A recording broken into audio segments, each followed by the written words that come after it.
Just over 11 years ago, CD Projekt Red released the first trailer for their then upcoming action RPG, Cyberpunk 2077. In the time between this initial teaser trailer and its eventual 2020 release, the game would undergo significant changes, like a switch from a primarily third-person experience to an exclusively first-person one, all while building astronomical amounts of hype from game enjoyers worldwide. You probably don't need me to tell you that, for many, the game fell short of its probably unrealistic expectations. Following a few solemn JPEGs, Cyberpunk would receive multiple patches over the next couple years that would attempt to resolve technical issues, make changes to gameplay systems, and implement new features to bring the experience more in line with what players had hoped for back in 2020. Whether or not you feel that these updates fixed the game, or that Cyberpunk 2077 is actually good now, it's certainly true that the game's reputation amongst the general public has been at least partially rehabilitated. I mean, they've shifted history effectively enough to convince people that their buggy single-player-only release was actually just the first stage of an ongoing game, so I guess they're doing something right. Shut up! Shut up! But fixing the game was only one part of mending its image. On September 13th, 2022, Netflix released Cyberpunk Edgerunners, an anime series based on the game animated by the prolific studio Trigger. Edgerunners was a pretty big hit, and perhaps unsurprisingly, the game's sales and player numbers would see a significant boost immediately following the success of the Netflix series. I can say for myself that, as someone that bought the game for like $10 on a deep discount and left it sitting sealed on my shelf before the adaptation, I found the series to be enjoyable enough to inspire me to finally crack that puppy open and give it a try a few times since then. Have I ever progressed beyond the early game heist quest? No, but the point is, I did play it due to enjoying the anime, so anecdotally, the strategy works. The thing is though, this isn't actually the first time a first-person shooter game has attempted to use an anime adaptation to resuscitate a less than ideal launch. In November 1998, Ritual Entertainment released their story-driven FPS SiN literal days before Half-Life would launch and utterly overshadow it. In the hopes of building interest for a hypothetical multimedia franchise, Ritual would partner with ADV Films for an anime adaptation of SiN, solidifying a through line of failed starts and loose ends that continue to pile up to this very day. But why did this production happen? Why mash up an FPS, a genre that, especially at the time, was considered to be deeply American, with anime? Game over.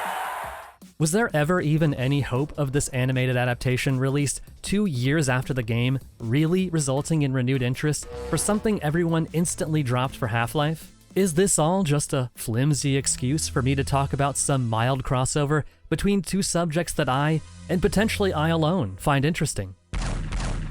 Let's find out.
In March 1997, id Software's mega hit Quake would get its first official expansion pack in the form of Scourge of Armagon, the first completed project from Ritual Entertainment, then known as Hypnotic Interactive. With a successful release behind them, it only made sense to license the Quake engine they'd become accustomed to, and so Ritual immediately began work on what would become their first original game, SiN. Not to keep dragging Dr. Freeman back into this, but the parallels between SiN and Half-Life really are interesting, especially given the close proximity of their release dates. Both games sought to break from the simplistic FPS formula of the time, offering more interactivity with their environments and a more story-driven structure. Both licensed the Quake 1 engine, though SiN would eventually move to the Quake 2 engine. It feels almost unfair to compare the two now, and this is a hard thing to quantify over 25 years later, but it does seem that SiN had a comparable amount of hype around its release, being featured in magazine previews and early gaming enthusiast websites. SiN promised to include scripted sequences, frequent voice acting, and large, logically connected levels, and with it running on an exciting, newer engine, it's understandable that the two could be seen to be in close competition.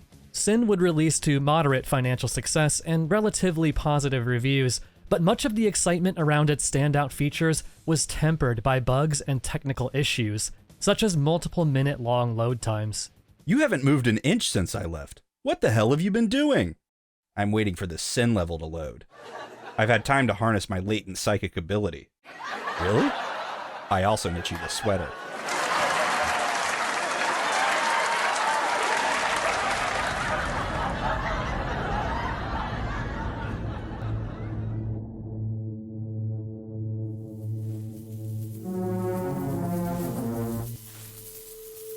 Of course, with current hardware, brute forcing past these long load times isn't a problem, but even with the updated 2020 release from Night Dive, the game doesn't play super nicely with modern systems and doesn't quite reach the level of polish that the remasters of games like Quake or Turok might have you expecting. There was a more fully featured remaster announced in 2020 as well, but I wouldn't hold your breath for that one. Lucky for us, developer Rohit recently put out a source port for the game called Dominatrix, which adds support for modern monitor resolutions, gamepad support, menu scaling, and more.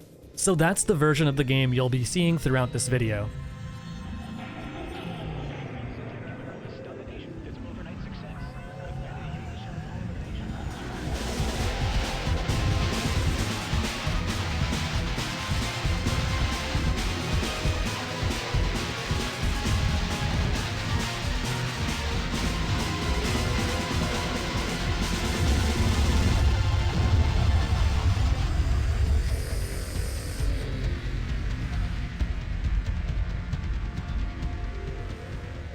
SiN's desire to do everything just a little differently is immediately apparent following its wonderfully Y2K opening video, with a diegetic login system and an in-world PC-like interface for its main menu. I appreciate the attention to detail, but it took me an embarrassingly long amount of time and a Google search to realize that the graphic settings were actually under the Control section of the menu here. Beginning with the training sequence seems like the natural choice, but I feel like it gives a somewhat skewed view of what the game is actually like. For one, it makes extensive use of these in-world PC interfaces, which we'll come back to a bit later, but they just don't really matter for the most part in the campaign. There's also a locational body armor system, but even after playing through the entire game and its expansion, I can tell you that I never thought about it once. These skeet shooting exercises had me feeling horrible about my skill level, but aiming in SiN just feels very weird and heavy, like you're moving your mouse through a thick soup. Miss. Miss. Miss. Miss. Miss. Miss. Miss. The single player proper of SiN begins within the headquarters of Hardcore, where the player character Colonel John Blade is deployed to a bank robbery in progress by his hacker colleague and young superfan JC. JC, as in, Jesus Christ, this game is an audio mixing disaster.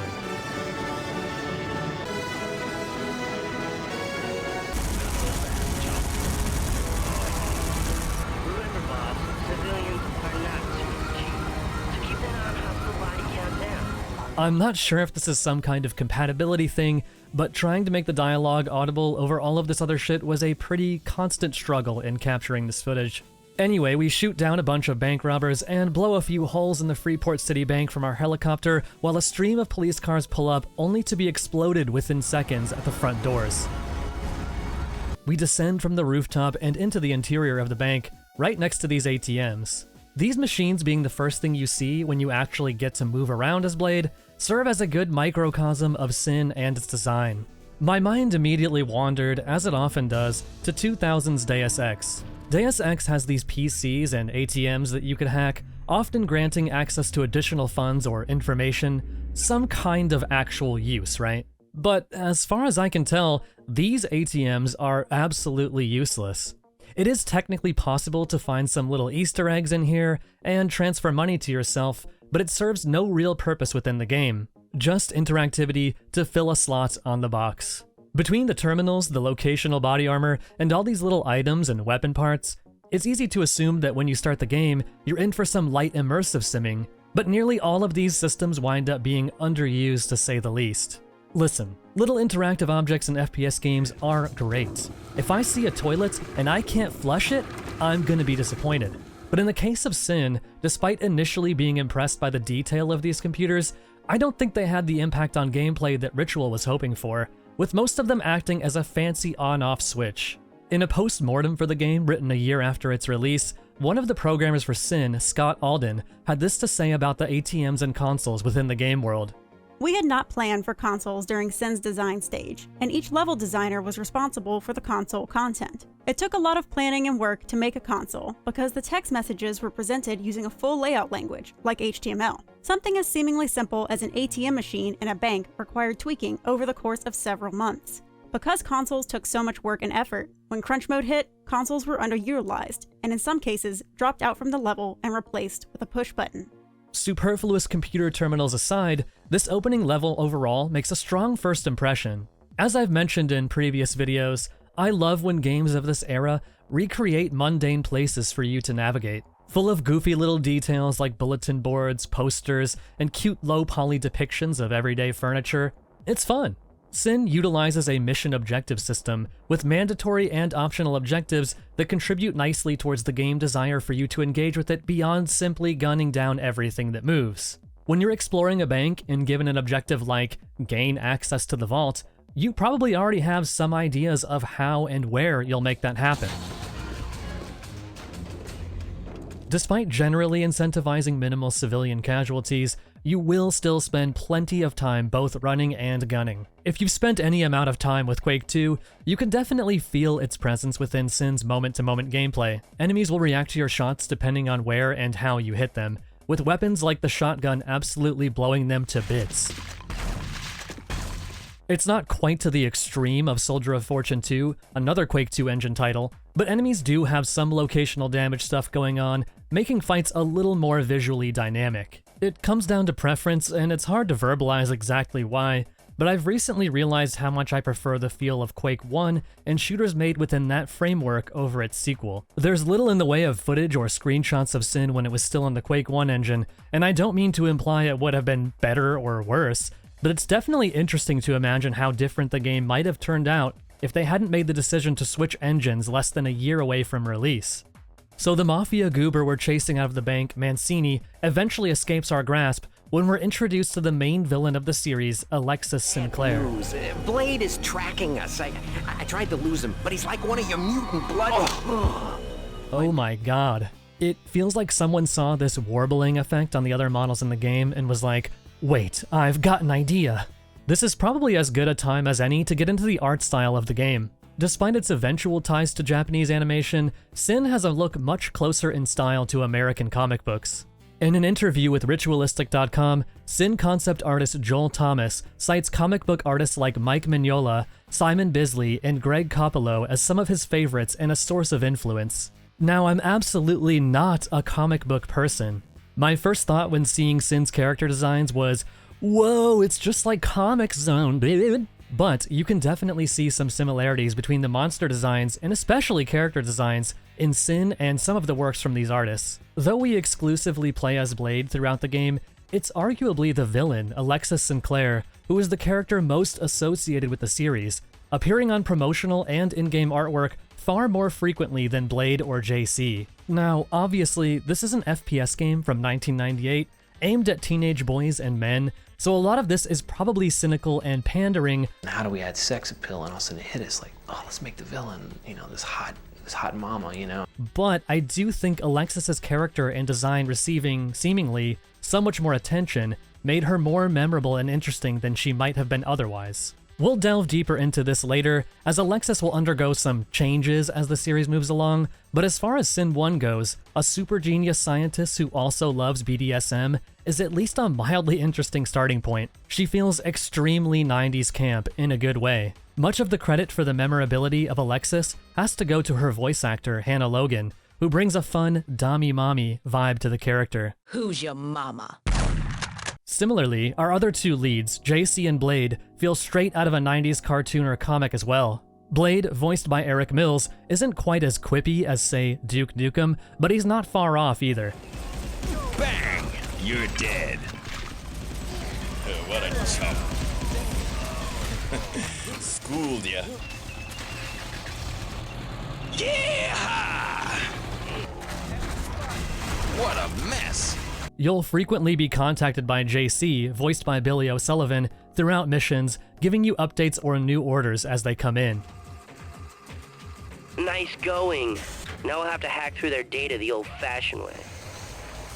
They ain't baking cookies, that's for sure, boss. No offense, Blade, but you're gonna need the help of a master on this. Look for an uplink terminal so I can hack in and do my voodoo. Hey! Damn! Ow! Ow, quit it! That's smart. Oof! This is where the bulk of the characterization for these two comes in, and while some of their banter doesn't quite land, maybe even a little cringe. Okay, Blade, here's an uplink terminal. Let's give this computer an enema. Oof! Sullivan and Mills have a good chemistry that makes them strangely endearing as a pair. Can you read, dumbass? It says do not play with valve. Damn. This valve is damn. This valve is damn. While perusing through the official website for the game on the Wayback Machine, I came across these shockingly lengthy write-ups about the main characters. There's some amusing stuff here, like Blade's mother is named Sherilyn Palmer Blade. That's absolutely a Twin Peaks reference, right? But yeah, the majority of what's written here is never addressed within the games and feels like it's only here to pad out their website. John was a normal little child who enjoyed his life, loved both of his parents, and they loved him too. After following Mancini around the city, his earlier vaccination from Dr. Sinclair takes hold and he escapes into the subway system. This map has a lot of little detours and stuff to check out. Oh, you found the jackpot, boss. Ching! Excuse me? These rats are obnoxious though. One, because you'll start taking damage from seemingly nowhere and it's just these little dudes biting you. But two, rats are cute. I don't want to hurt them. At least the giant rat is nice. Most people would consider this to be a bit strange, don't you think, JC? I would definitely have to agree with that, boss. Mancini confronts us a few times before running away, culminating in the game's first boss fight, I guess? It's an annoying one. I repeat, Blade is down. Blade, talk to me. Blade, come in, Blade. Blade is down. I repeat. Blade is down. I repeat, Blade.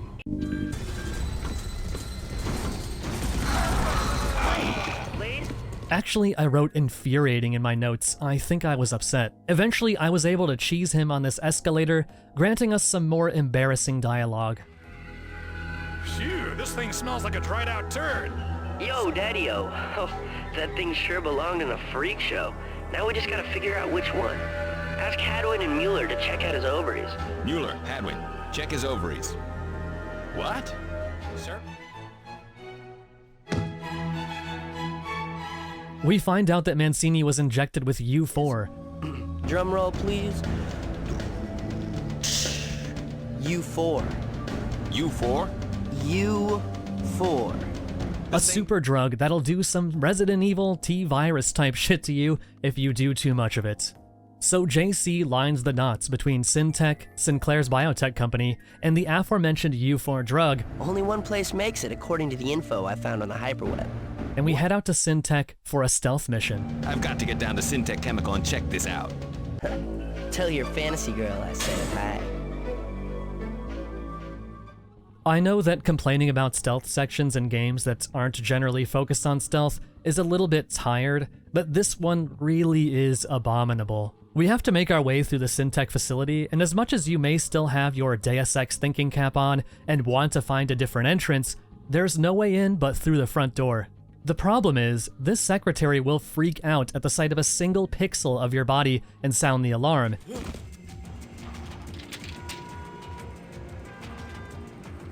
This is supposed to be a stealth mission. Even if you're standing outside. This is supposed to be a stealth mission. What the game actually wants you to do, as is listed in the objectives, is literally just punch this woman in the face. It's pretty weird to go from being chastised for hurting civilians in previous missions Blade, what are you doing? to being required, or at least strongly encouraged, to do so in this one. Actually, the idea of not harming civilians is more or less ejected from the game from this point onward, which is weird. I mean, isn't Blade supposed to be a cop? Why is he beating up innocent— oh, yeah, that makes sense, I guess.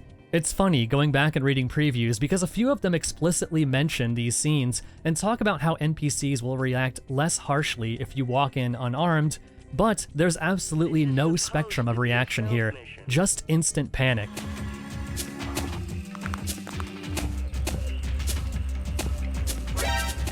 So yeah, as much as your instincts might be to avoid being spotted completely, really the best thing to do here is just beat everyone to a pulp before they can reach any alarms.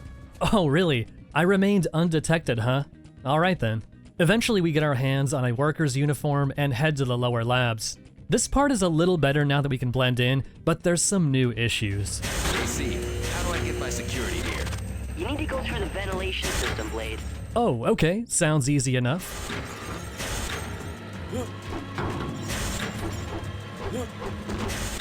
After quite a few failed attempts to get into this vent, I eventually caved and looked up what to do here. What we are meant to do is to run a test sequence on the fans that will give us enough of a window to make it through the ventilation system. Touching the vents with anyone around us will set them off though, so again, our best bet is just killing/knocking everyone out in this supposed stealth mission. This is supposed to be a stealth mission. After a few more frustrating sequences, Blade? Oh shit. Blade? Blade? Oh shit. An alarm. That sure doesn't help me. No kidding. Wait, come in, Blade. Oh shit. That sure doesn't help me. No kidding. we acquire the data we're looking for This is heavy stuff. A narco-helical DNA matrix of some sort. and escape the chemical plant through the sewer system, finding ourselves right under the SiN warehouse. Tell you a new one, chump. I certainly wasn't expecting to see any drivable vehicles in this game, so this was kinda neat. Oh no. What a mess. I don't know what it is, but I always get excited when FPS games have vehicles, even if they kinda suck most of the time. I feel like a lot of games tried their best to emulate the way Halo did it, but still to this day, I think Bungie's implementation is the best there is.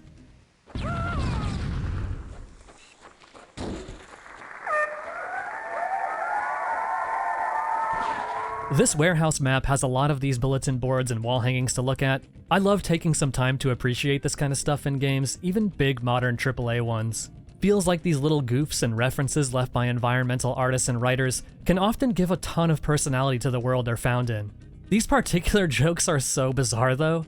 I'm sure these were slapped together in an afternoon, but it's still weirdly charming to stop and check them out. This is also the kind of thing that will probably just be AI-generated slop soon, so I want to appreciate it while I still can. Proceeding a bit further into the SiN factory, we uncover Sinclair's plans to take over a nuclear missile base, as well as get our first look at the creation of her personal mutant army, a very Quake 2 strogification-like process involving dead bodies and buzzsaws. Alexis corners us and unleashes her creations. Hello, Blade. Welcome to my little kitchen of horrors. I've cooked up something very special, just for you. You don't look like much of a cook. You'll have lots of time to learn, though, in prison. But after another frustrating battle, Christ, what's with these things?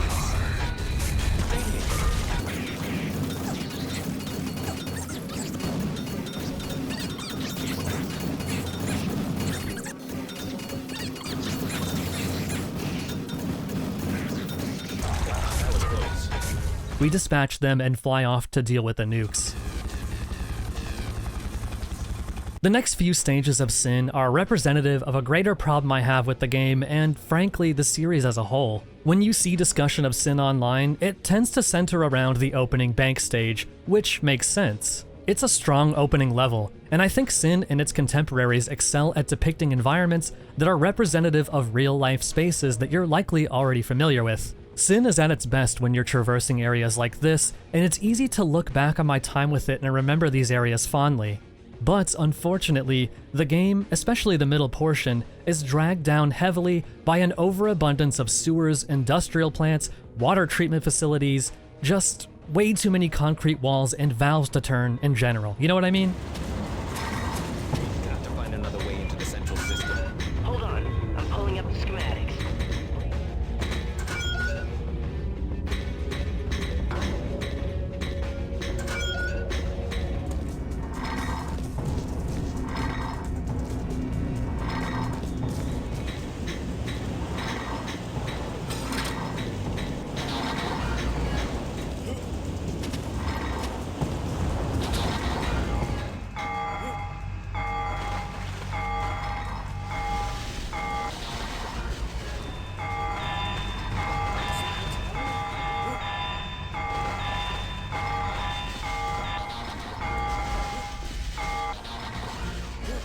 I know this isn't an original observation. The whole meme of sewer levels in retro FPS games has been done to death, and better channels than mine have this joke well covered.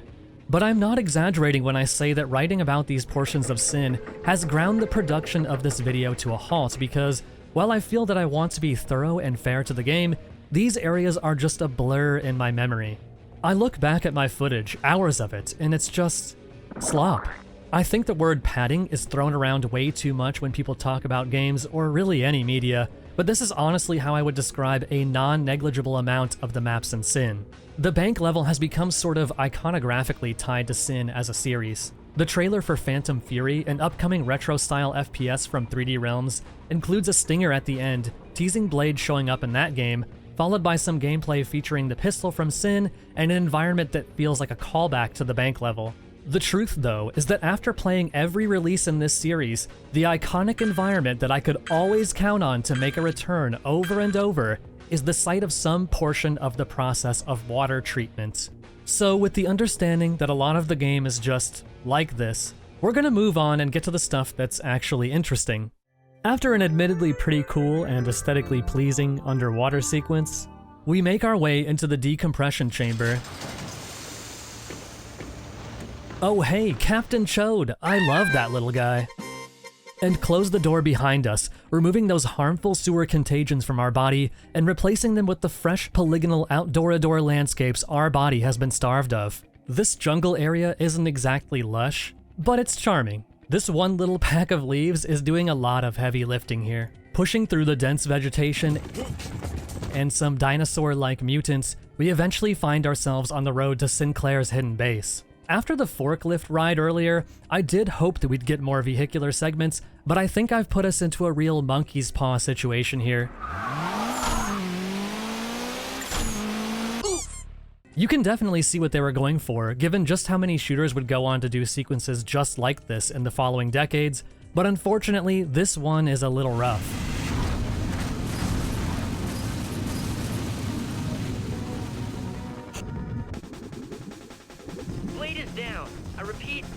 Tapping the left or right movement key will absolutely blast you in the given direction. The most mild vertical slope will launch you skyward. Didn't help that the game started consistently crashing here either. I eventually just gave up on the four-wheeler and walked, rocketed, and sniped my way to the base's entrance. Rest in pieces. Shortly after making our way inside, though, Blade is captured by Sinclair and injected with U4. Finally, I have my little secret admirer in hand. Such a sweet little creature. My imagination is just running wild with all the things I can do with a specimen like this. Bite me, flog you friggin' bit. Oh, we'll have plenty of time for that later. Guards, take him to Area 57. Turning him into one of the veiny Gene-Co-clad mutants from earlier. Something's wrong. I feel different. My God, what has she done to me? What have you done to me? Escaping the laboratory involves passing 3 of these goofy combat and jumping trials, after which we're able to get injected with an antidote and regain Blade's human form. JC, it's Blade. Hey, Blade, what happened? You decided to take a vacation? Yeah, a vacation from being human. What? I mentioned the Quake 2 strongification stuff earlier, but this lab actually does take it nearly to that level of body horror. SiN is kinda all over the place tonally, in a way that I think is sometimes decently effective.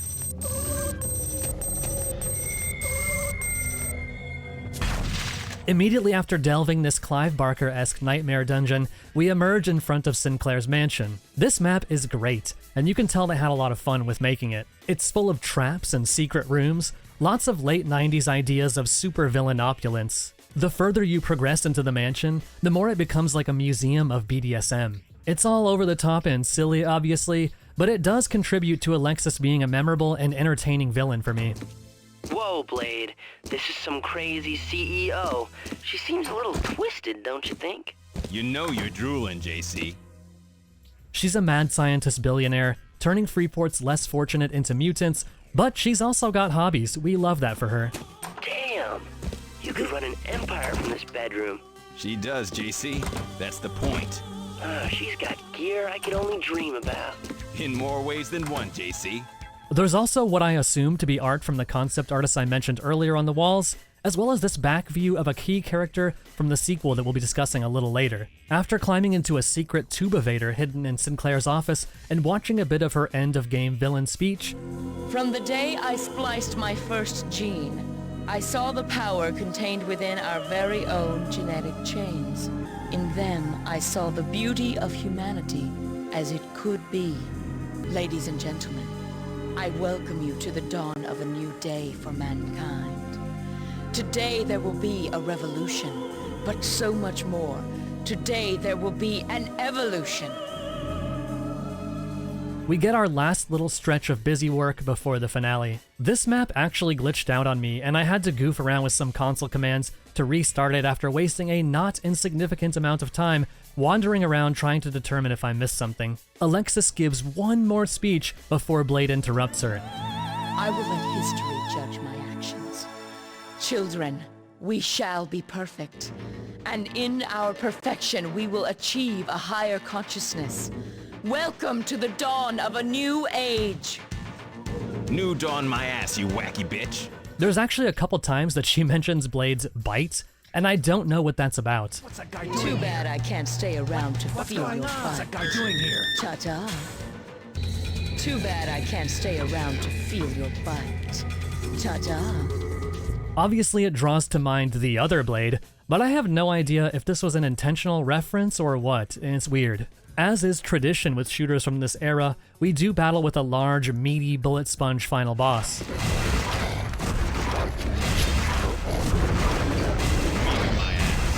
It takes way too long and involves a lot of quick saving and loading, but it does go down eventually. Die, you ugly son of a bitch.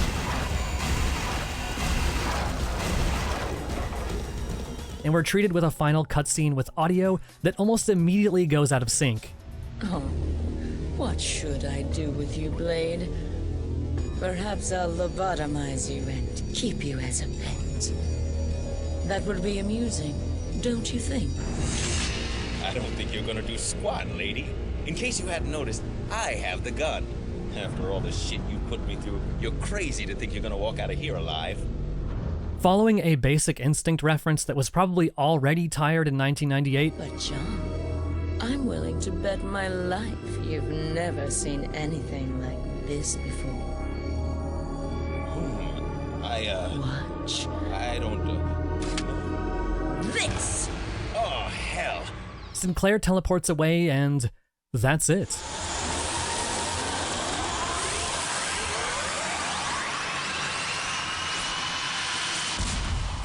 Whoa, what the? Did I mean, is she... JC, what happened? I can't quite tell, man. They're jamming my radar.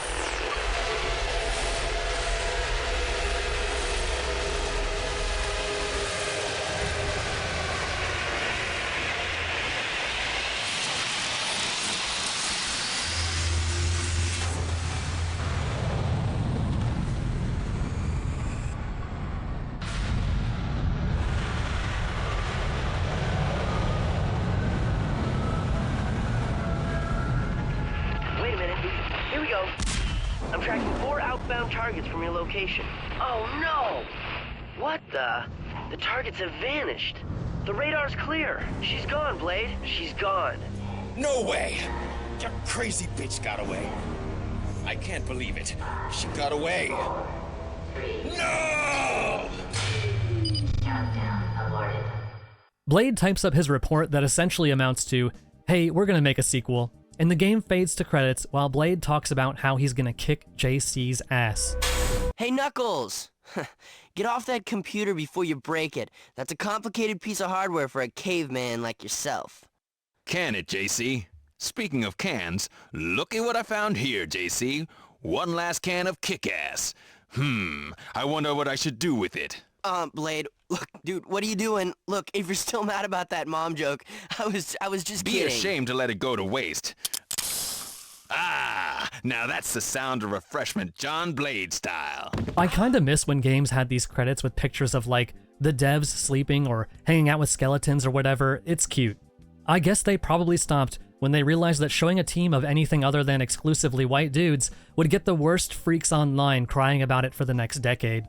I'm not a game developer, and I don't want to pretend to know much about game development, but I do think a lot of the difficulties in SiN's creation, expressed within the post-mortem mentioned earlier, manifest clearly in the final product. SiN is kind of a mess, and while it has some fun segments, a huge portion of the game has become a gray sludge in my mind. I think the strength of the game, and why it has some level of cult interest and following today, is that its characters and world do have charm to them, and feel like they have some level of as yet unmet potential, still waiting to be tapped into.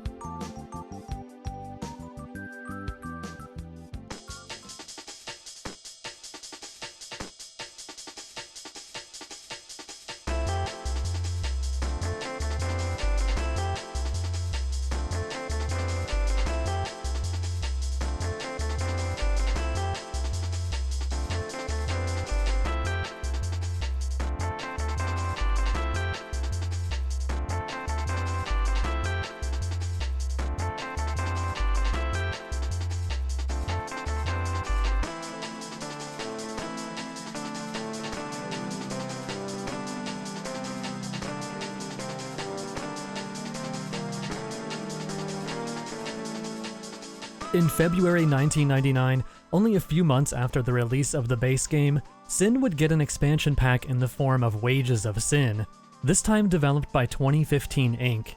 2015 would later go on to develop Medal of Honor Allied Assault, an influential and well-received FPS, one that sticks out in my own memory as a large shift towards a more cinematic approach to the genre. Additionally, in yet another example of SiN brushing up against Half-Life, 2015 Inc. was also rumored to be working on the cancelled Hostile Takeover expansion for that game.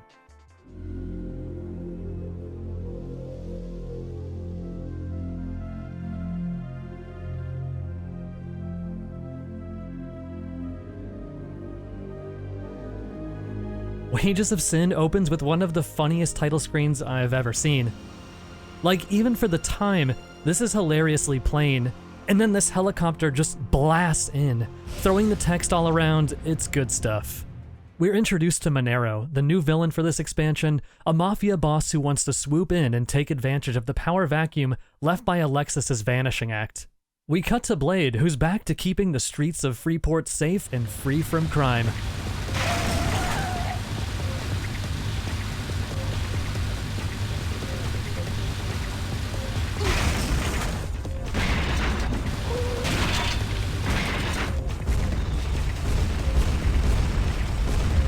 God bless him. JC informs him of a massacre in a nearby construction site, implying a link to Monero and potentially a return of Sinclair. We reach the construction site and it's a relatively promising start. Being able to open the drawers and mess with the lights in this little on-site office is charming. There's a rope you can climb, which is a little new mechanic we'll be seeing here and there throughout the expansion. Kick ass! All right! Yeah! Yeah! And being able to drive this tractor around is cute, although it's not any more useful than the last one. Still, maybe we'll be getting some more interesting, more interactive level design akin to the bank level from the base game? Yeah, no, sorry, back to the sewers we go. They are kind enough to give us a flashlight this time around though, something that felt sorely missing in SiN. Wages of SiN also has a few new mutants to contend with, but most of them look, kinda bad. I can only imagine this is at least in some part due to the extremely short development period, but still, look at this thing. Jeez, those things are ugly. What the hell are they? There's a couple that I liked. I think the chestburster spiders are kind of clever, at least the first few times it happens.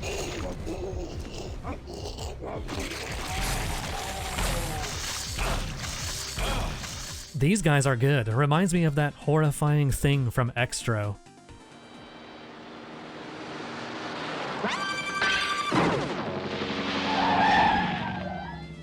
Mutants aside, we'll also be dispatching plenty of Monero's goons, the generic grunt of the expansion, who do at least have some amusing voice lines.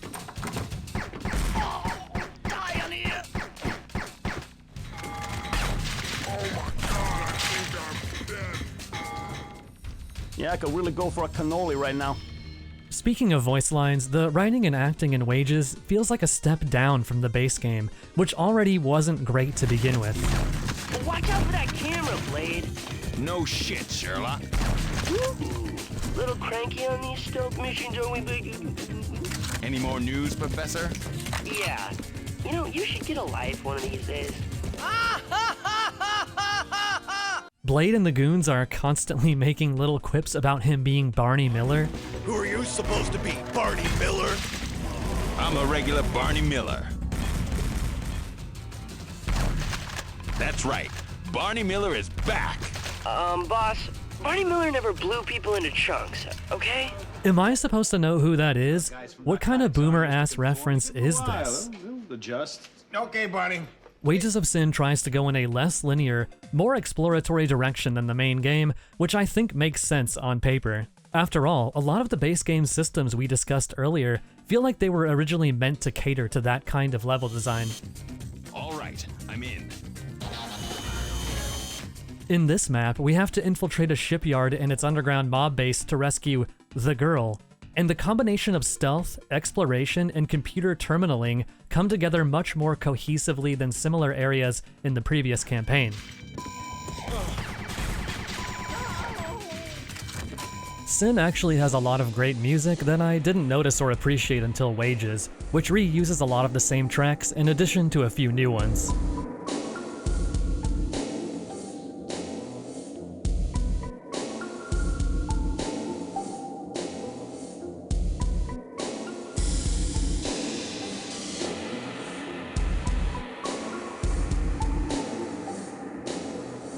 Whether this is due to the mixing issues in SiN or some other more nebulous factors, I'm not sure, but I found myself much more aware of the music this time around.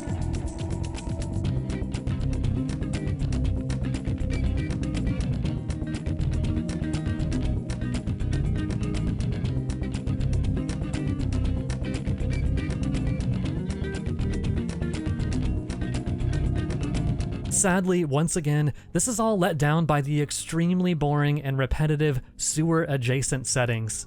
There's clearly a lot of thought that went into the design and layout of these new maps, but it just doesn't matter much in practice when the aesthetic is so dull. So Blade rescues Girl.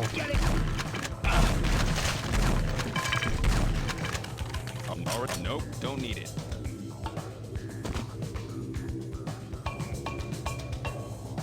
Wow, she's hot. Wow, she's hot. and paces loudly around the room while she fills us in on Monero's evil plot involving a museum heist planned to go down in just a few hours. Also, they've been refining it for something else, something big. I kept hearing talk of crushing the city and raining chaos. This doesn't sound good at all. Some of his thugs were joking about visiting a rock collection at the Freeport Art Museum. Visiting? Yeah, right. A heist most likely. When? I think today. JC? Already ahead of you, boss. Despite being less mechanically interesting than the previous level, the museum is ultimately more memorable because it's more visually creative. One of the most fun parts of making the Half-Life mods video was going through old Counter-Strike maps and seeing the photos and art that their creators would place throughout them, creating little, albeit likely unintentional, digital museums that are honestly just a joy to explore. SiN and Wages both have maps that gave me these feelings, just unfortunately fewer and further between than I'd have preferred. The museum is an obvious standout though, with the designers taking advantage of the setting to hang some of their own art, like this painting of the 2015 team.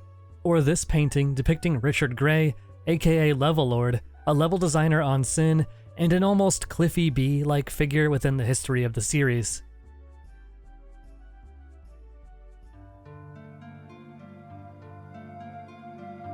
There's also a less obvious, almost certainly unintentional creepiness to some of the maps and Wages that I've really come to appreciate. Perhaps as a consequence of the short development period, much of these spaces are eerily empty.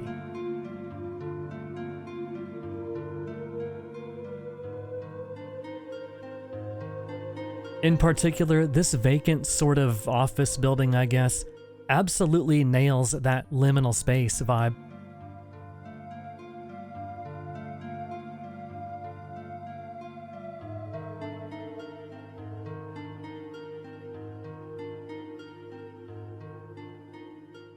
Immediately after the museum situation is dealt with, Blade makes his way back to, you guessed it, the sewers, using the absolute goofiest stealth walk animation I've ever seen to sneak up on a congregation of mutants worshipping before a massive statue of Alexis Sinclair. It is because, my brothers and sisters, the road to salvation, everlasting peace, it's paved with hardship and despair. Seek not the fallacies of ordinary men, greed, and cable television. The speaker reveals a large blue container, similar to one shown in the opening cutscenes. I think Alexis is actually inside of this thing, as it looks like the pods she gets teleported into in the end of the original game, but I'm honestly not totally sure, and it doesn't really matter because this plot point goes essentially nowhere. Blade is spotted, but just so happens to retreat to the surface directly in front of Monero's tower, a massive base of operations for his crew with a casino on the bottom floor that will have to navigate non-violently, allegedly. If at all possible, try to find a way into the security area other than a firefight. There are way too many civilians in here for that. Yeah, I could really go for a cannoli right now. This place is absolutely hideous and I love it. Every texture is so busy and gaudy, this carpet is just grotesque. There's these boxes of houseplants that are just shrunken assets from that jungle level in the base game. It's good stuff. This level seems to be aiming to inch SiN just that little bit closer to an immersive sim. You'll need to make your way through different levels of security measures via keys and computer terminals, listen in on conversations for information, crawl through vents, you know the drill. Except none of this really matters because, try as I might, I absolutely could not complete this mission without alerting security. What's going on here? I wandered aimlessly through this wretched casino more times than I care to admit, checked playthrough videos, dug deep into the game FAQ's minds. Walkthrough, PC, by Unseen36. You emerge into a casino. Continue forward or look around if you want. JC says not to kill civilians, but I don't know if it matters or not. Not that I care to kill them or not, so I don't know, I just take out the thugs. Go right and turn and you'll be attacked by a new enemy. Some kind of floating drone. Pretty cool, but take the little guy out. I love floating drone enemies. As far as I can tell, the only way to get into this room containing the vault is with a key you get by killing this random goon in a changing room. You'd think this jewelry line from one of these women would be some helpful clue. By the way, have you found that necklace you lost yesterday? I've got to stop by security and have them give me access to the vault. They put it in there for safekeeping. Or that some of these buttons in the security office would do something, or that one of these side rooms had some purpose, but no, it's just kill this guy, open this vault, and move along. It's just a bummer how close this is to working in the way that they seem to want it to, but it doesn't quite get there. Miss. We ascend to Monero's penthouse, which feels a bit like Sinclair's mansion, with some cute details sprinkled here and there. Oh! Yeah! Nice! But actually progressing through here is frustrating, as there's some bizarre logic to the Rube Goldberg machine process of opening this door that I, and apparently others, had trouble intuiting. I was kinda shocked to see that Wages of Sin has a few instances of full-on nudity. The base SiN has a lot of sexual humor, but it's all pretty PG-13. Future Mantron here. While it is true that the version of SiN currently on Steam is mostly tame when it comes to this sort of content, there were actually quite a few instances of censorship in the move from the original physical release to the first Steam release in 2006.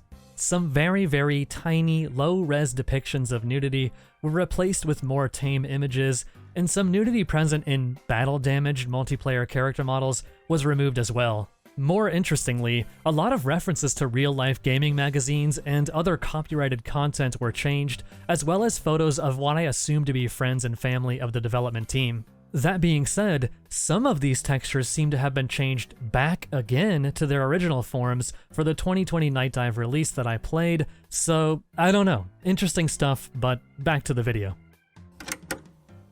Now, obviously, I've censored this to be safe, but you'll just have to trust me that these character models are extremely bizarre looking naked, to the point that I have to wonder what was even the point of including this when they're barely recognizable as human, let alone appealing in any way. We board a secret tram below Monero Tower and trudge through yet another stratification facility, culminating in a boss fight against another GeneCo mutant, just slightly larger this time.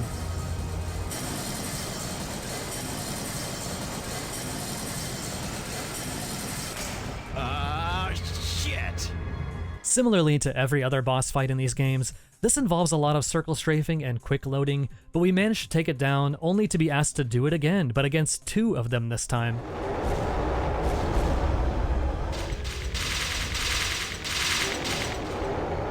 There's a new BFG-like weapon in Wages, which helps, but I was still feeling exhausted by the save-load loop at this point.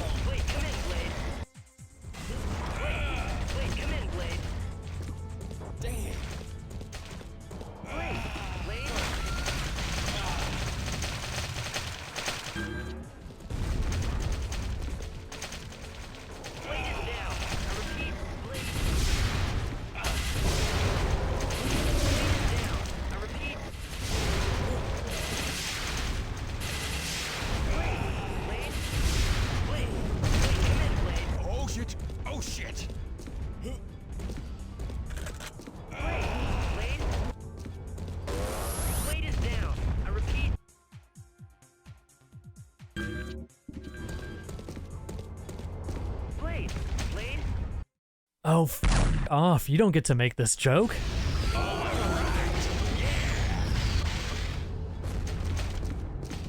Damn it, what the... Look, why is it these dumbass hero types never seem to die? Monero makes his escape, but hey, there's a sick hover bike here. That ATV driving sequence before was kinda bad, but surely they've got it right this time. Yeah, now this is a tasty beverage. Hell yeah, Blade, let's go.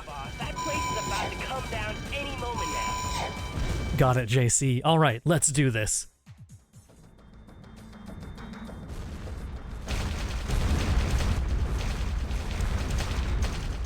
We're in luck. On the map, these canals run right up to the plant.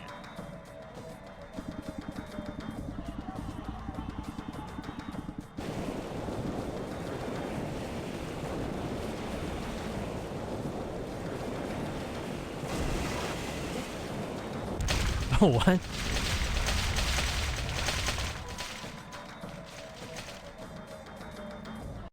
That's it?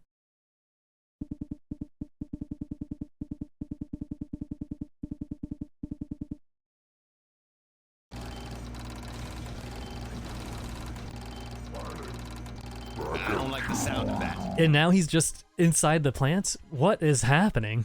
There's a few moments in both of these games that make you wonder if they ran out of time during development, but I feel safe in guessing that we were meant to drive that bike for some amount of time, and this cutscene definitely feels like it was meant to come at the end of a full stage, right? There's one last fight with Monero, and the game chose here to start crashing.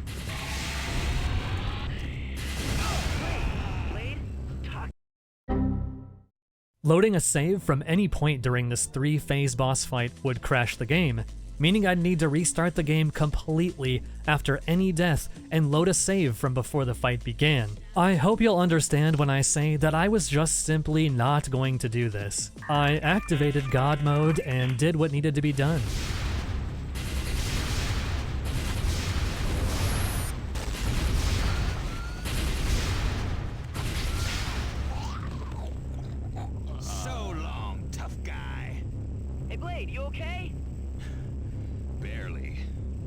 With Monero defeated, Blade and JC now decide hours later that maybe they should go back and deal with Alexis, but wouldn't you know it, she's disappeared again. Roll credits.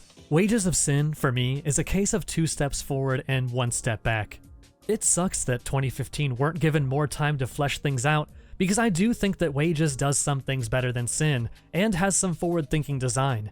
But 3 or 4 months is just a wild amount of time to make an entire expansion like this in, and the cut corners are visible more often than not.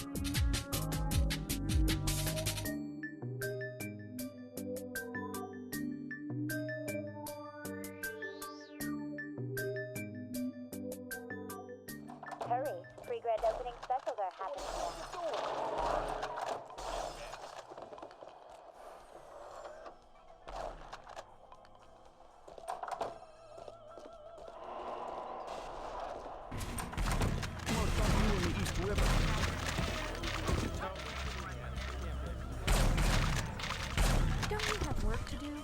So how then do we go from a first-person shooter with limited anime influences to a full-on adaptation?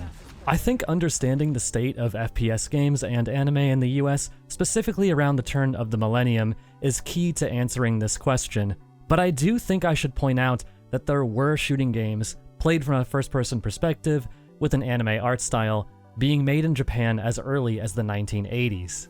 Nailing down the first FPS in this style is a little tough though, because it depends on how pedantic you want to be about defining terms. Star Cruiser, released in 1988 for the PC-88 home computer, is the earliest example I could find with gameplay that involves moving and shooting in a first-person perspective, in real time, with an at least somewhat anime-inspired art style. For me though, I don't think Star Cruiser really fits the definition of an FPS as we know it today.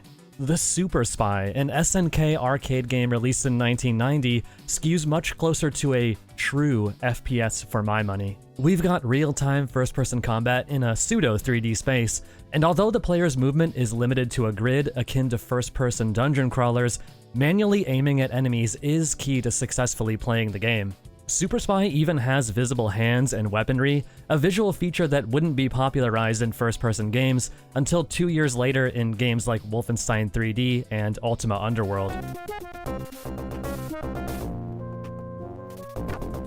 You likely don't need me to tell you this, but the FPS genre would become extremely popular in the US over the next few years, with Doom in 1993 opening the floodgates for numerous clones and successors, ready to slot in just about any concept or property, from Star Wars to spellcasting to breakfast cereal.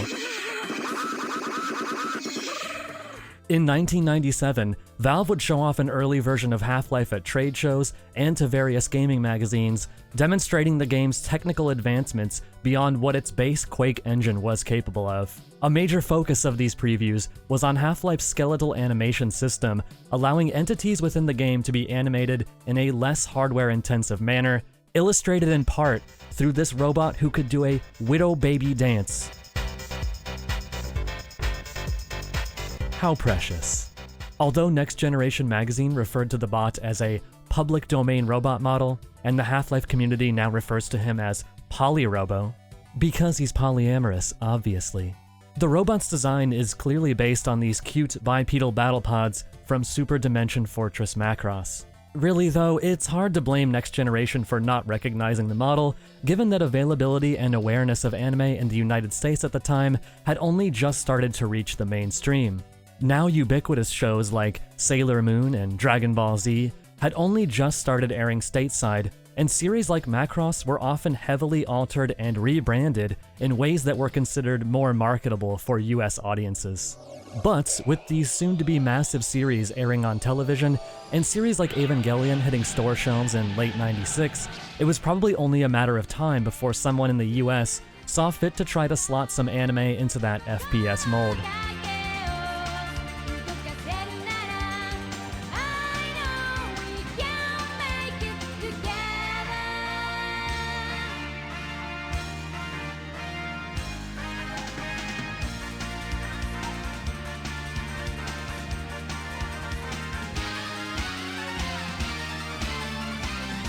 Enter Monolith Productions' Shogo Mobile Armor Division. As was the case with SiN, Shogo 2 would be overshadowed by Half-Life, with its October 1998 release date giving it less than a month on shelves before Valve's giant would eat up the demand for the next big thing in FPS gaming. Though it seems the game didn't perform great in terms of sales, reviews from the time are generally quite positive, with some even favorably comparing it to Half-Life.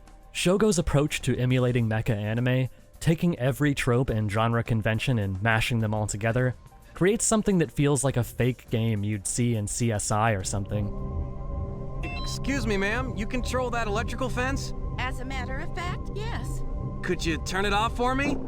Tell you what, I'll turn off the electricity if you'll find my kitty. She ran off.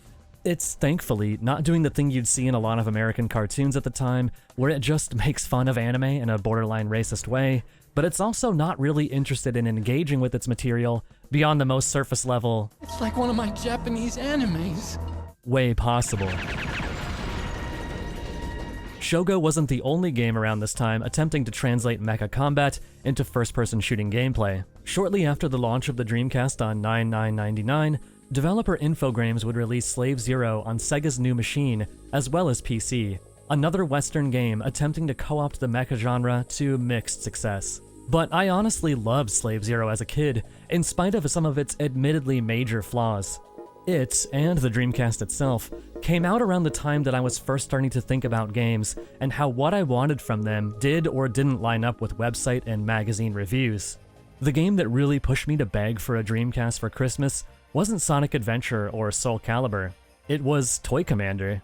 I loved the Dreamcast in part because it made me realize that it's totally fine to love games that were maybe a bit mid, but appealed more to me personally. Reviews are helpful and fine, but trusting your own taste is often more rewarding, you know? I mention this because holy shit, Slave Zero got absolutely ravaged in some reviews at the time, with IGN plopping out a particularly stinky 3.2 out of 10 for the Dreamcast version. When it comes to anime FPS games, the Dreamcast was actually relatively flush with them. Though the Mobile Suit Gundam series has had multiple first-person entries over the years on the PS1 and Sega Saturn, Gundam Side Story 0079 Rise from the Ashes was the first one with an English release. I remember playing the demo for this one as a kid and thinking it was just the coolest shit ever.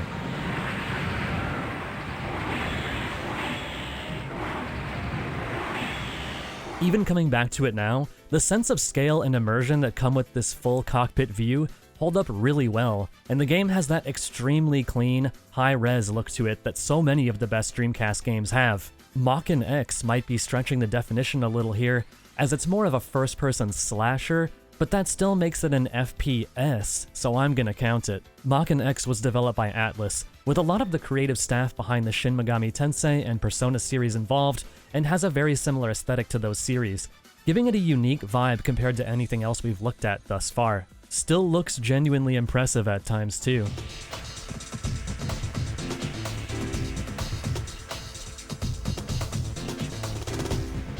Outrigger is a fun little arcade first/third-person shooter that I wanted to check out when it was new, but only got around to it for this video.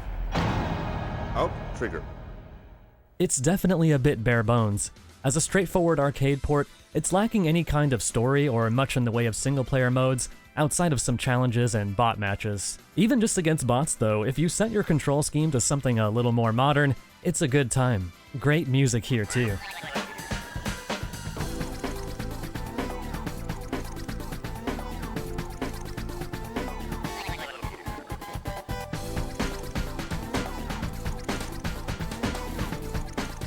Obviously, we could keep going with other systems, but my point here is that if people were bringing anime into the FPS genre with relative success, we can see the logic that doing the reverse might prove similarly fruitful.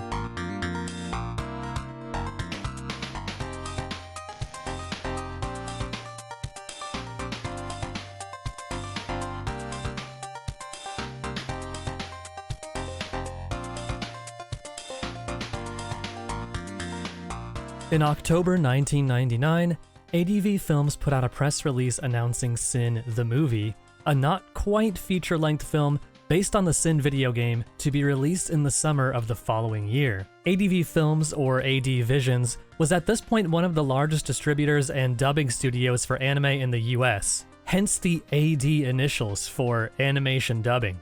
At least that might be what it stands for. Yes! Multiple sites make this claim, but I can't find any real proof that this is correct.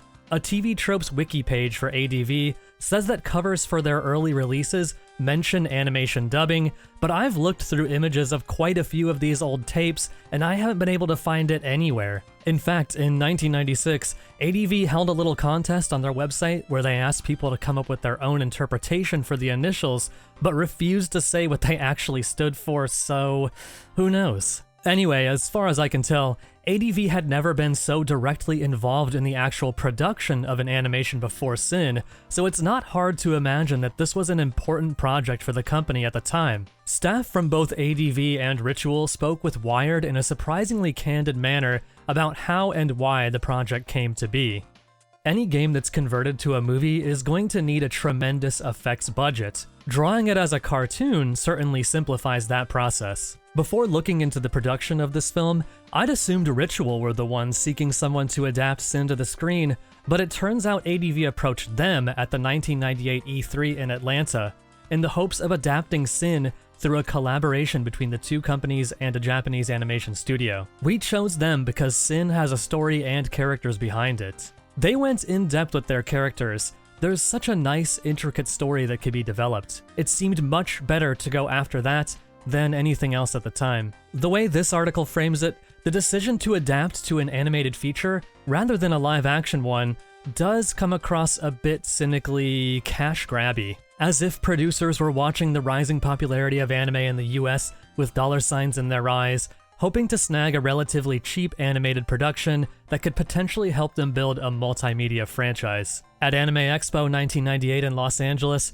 a trailer was shown for Satanica, a collaboration between Studio Madhouse and Glenn Danzig, famous guy in band, carrier of kitty litter, and the mastermind behind acclaimed films such as Veronica and Death Rider in the House of Vampires. This trailer for Satanica actually goes pretty hard, and it's worth checking out, but it didn't spur enough interest at the time, and the planned series was never completed. That being said, it was only a few years later when the Animatrix would leverage its far more popular source material to take this concept to a more successful endpoint. After playing through SiN, I wouldn't say it feels particularly anime-inspired, or even especially suited to an animated feature. In the commentary bonus feature on the DVD for the movie, the team at Ritual are asked about how anime influenced their work on SiN. Actually, I tend to not look at anime so much anymore because it frustrates me that I can't do a lot of the cool stuff that's done. You know, the big bullet holes in the wall and all the animations that the creatures can do. Definitely animated to some degree because there's a lot of really good effects that we can take from just things exploding outwards and stuff. It's like, hey, we can do that, you know, nice effects like that.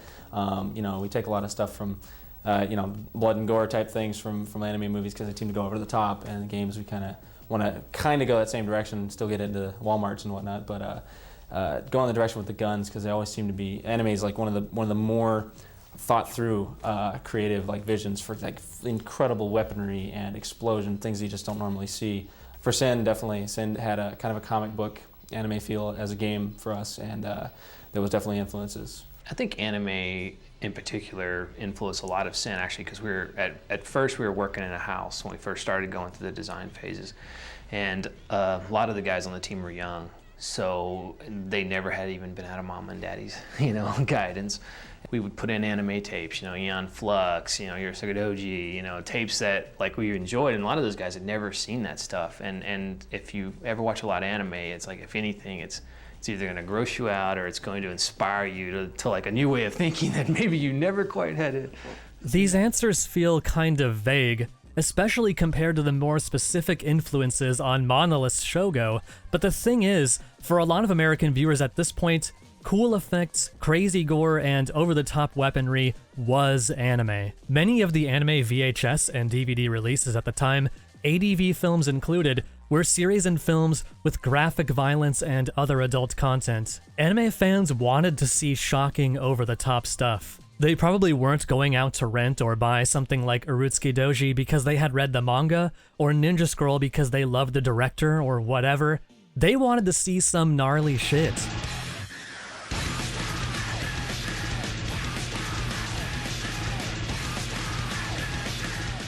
This is where the crossover with FPS computer games starts to make sense, at least from a raw marketing perspective. A mutual desire for media that was pushing the boundaries of what they could find in more mainstream spaces. For a subset of anime enjoyers in the late 90s, it didn't really matter if SiN was based on a game or whatever, it just had to have some wild stuff to look at. So you can imagine that for a budget of $1 million US, turning a profit by hitting the anime freak market and the shooter freak market probably felt like a sure thing. SiN had the edgy, violent content of shooters like Quake and Doom, but unlike those admittedly more popular series, SiN already had a more concrete storyline and characters to work with. With the previously discussed wages of SiN being outsourced to a separate group of people, most of the development team from SiN would move over to Ritual's next project, Heavy Metal Fact 2, a third-person perspective action-adventure sequel to the animated film Heavy Metal 2000,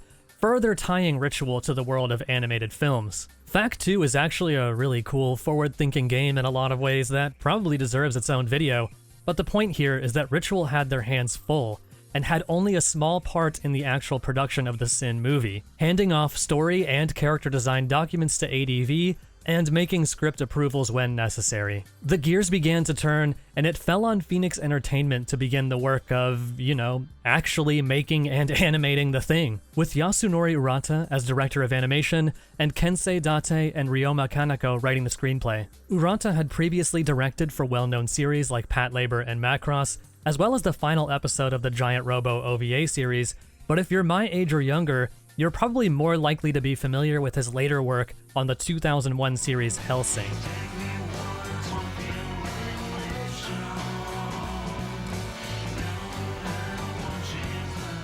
There's something a little weird to me about the way SiN the movie's production is discussed in its promotional material and commentary track. None of those people from Phoenix are even mentioned in the 20-minute long DVD commentary, and only about 1 minute of said 20 is spent speaking about the animation process. Phoenix Entertainment is a Japanese animation company, and they did the animation. I also find it weird that Stephen Foster, probably best known for his work on the infamous Ghost Stories English dub,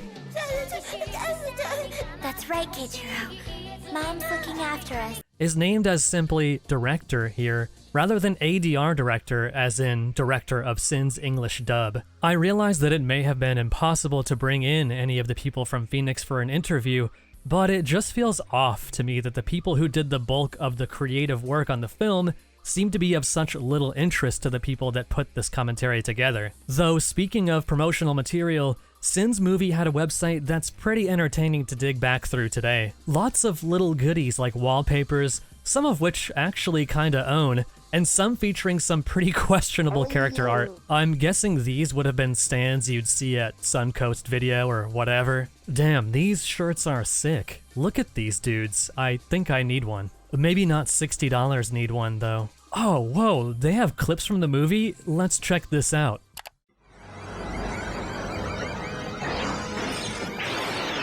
Oh, hell yeah, this looks so sick, dude. She's tripped lockdown. We gotta get out of here.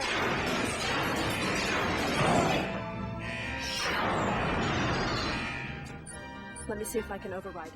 SiN the movie wouldn't actually end up making its way to DVD and VHS until October 24th, 2000, almost 2 years after the game hit store shelves. I decided if I wanted to do this right, I had to pick up a copy of the DVD for myself. When I first started working on this video, I came across this line in that Wired article featured on the official website about how the DVD would come with a copy of the game, and yeah, I can't say I'm surprised that that did not happen. They also mention here that SiN is one of many DVD films that will be compatible with the soon-to-be-released PlayStation 2. So let's pop this bad boy into the old PS-DOS, lovingly connected via component cable to my Sony Trinitron CRT television, and get watching, shall we?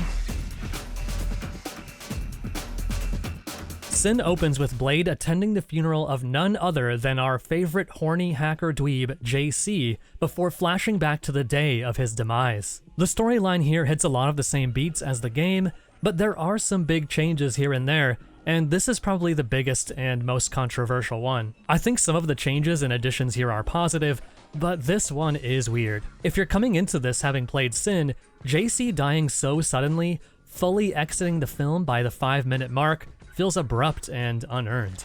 Pardon me now.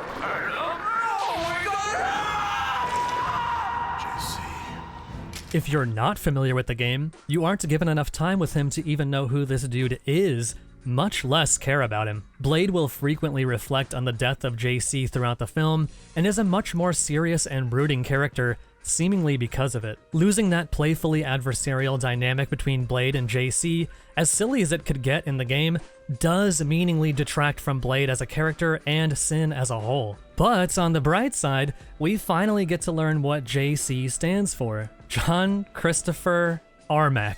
Wow. After JC's death scene in a very mid-intro credit sequence,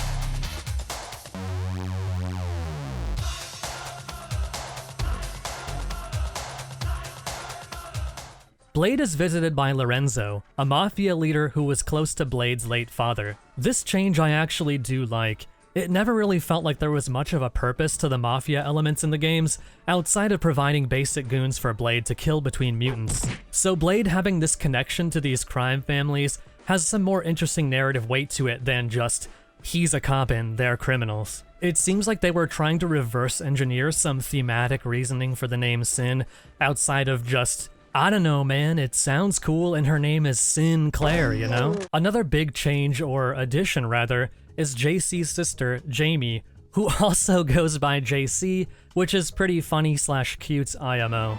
Tell Colonel Blade JC is here to see him.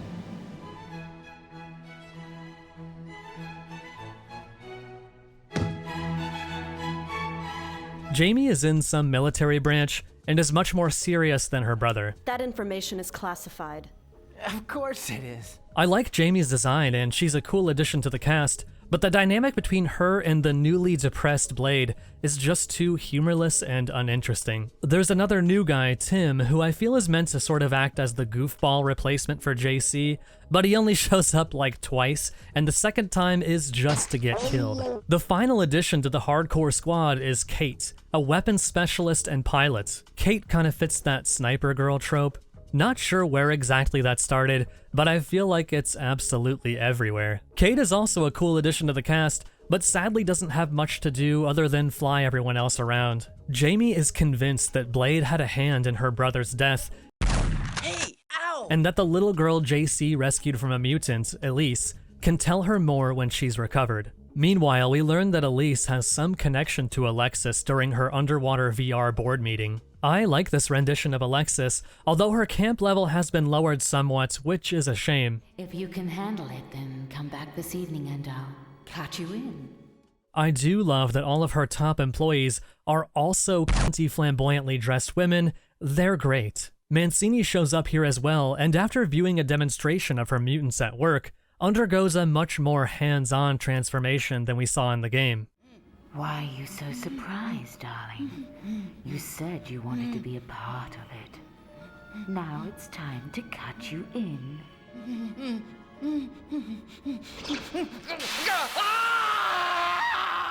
After a touching scene between Blade and Elise, My name's Elise. What's yours? John Blade. the hardcore squad are called downtown to deal with a mutant attack. This is, I guess, the big action sequence of the movie, and probably what you were hoping for more of if you rented this expecting something over the top and hyper-violent. Oh my God, Blade. It's not a kid's show. This is not for the kids. A mutant that looks identical to Elise starts tearing through the hardcore troops, and while this scene definitely does have some of the more memorable extreme moments and some cool animation, it's also hard not to spot the seams here.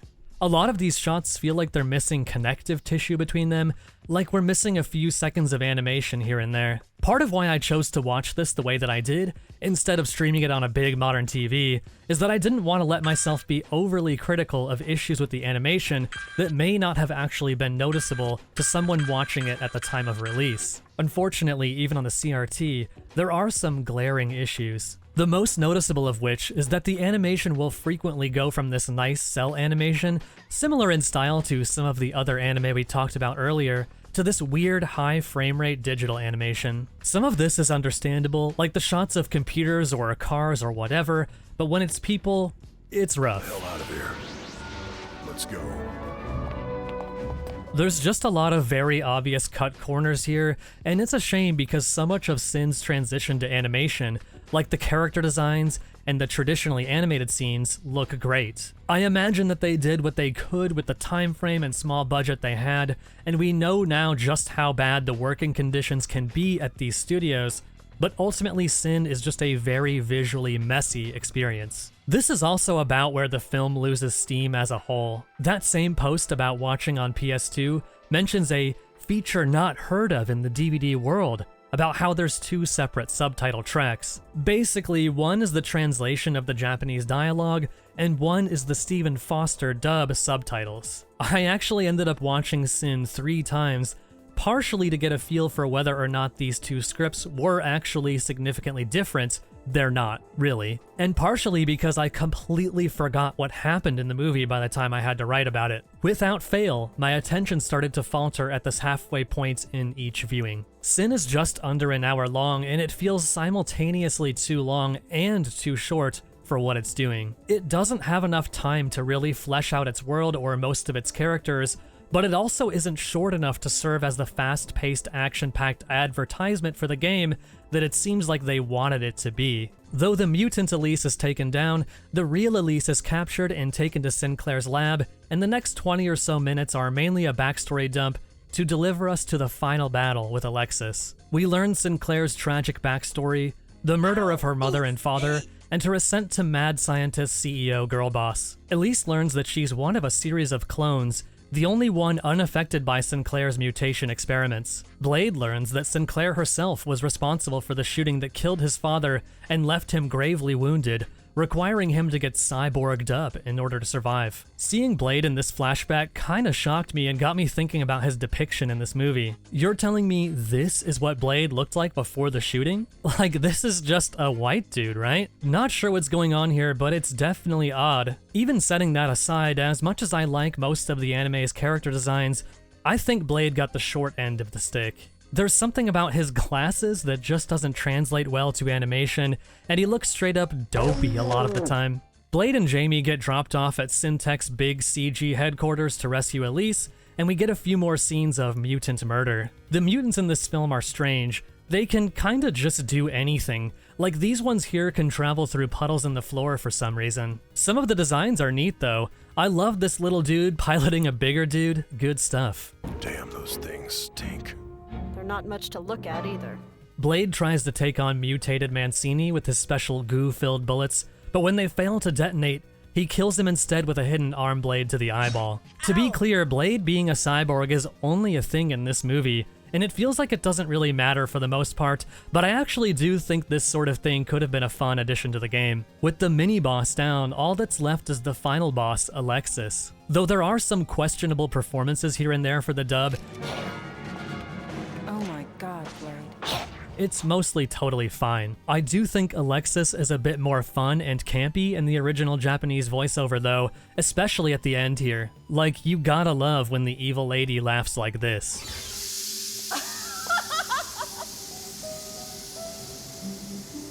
ようこそミスターハードコープ。ここまで来るなんてさすがブレード大佐ね。 Alexis delivers a final twist, I guess, that Blade's cybernetic enhancements are SiN technology, before revealing that Elise was to be the final step in resurrecting her father, who she's been keeping alive as a huge lump of flesh and metal. This is a good change from the original game. The design of Daddy Sinclair is much more interesting and it works better from a story perspective than the random large mutant you contend with there. Future Mantron here again. Technically, the monster you fight is Alexis's dad in the original game, here named Thrall. I just completely forgot about it because it's only mentioned briefly once by Alexis. Even Blade seems to forget by the time we're fighting him. Where do they get these guys? Outside of this one throwaway daddy line, the existence of Thrall Sinclair is never actually mentioned within the game itself, only in the story page for Alexis on the SiN website. Also, this bit at the top is very funny to me. At age 5, she had successfully cloned a frog. It would have been fine, only the clone had the eyes of a human. Blade is nearly taken out, but after thinking about JC and his dad, Now think about your dad. gathers his strength and punches the mutant so hard that it implodes and starts expanding exponentially.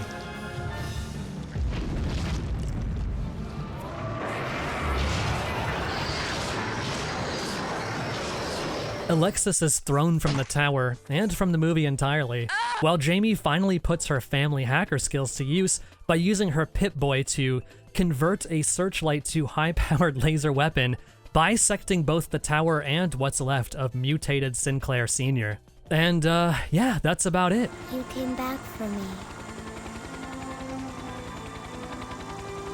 Thank you.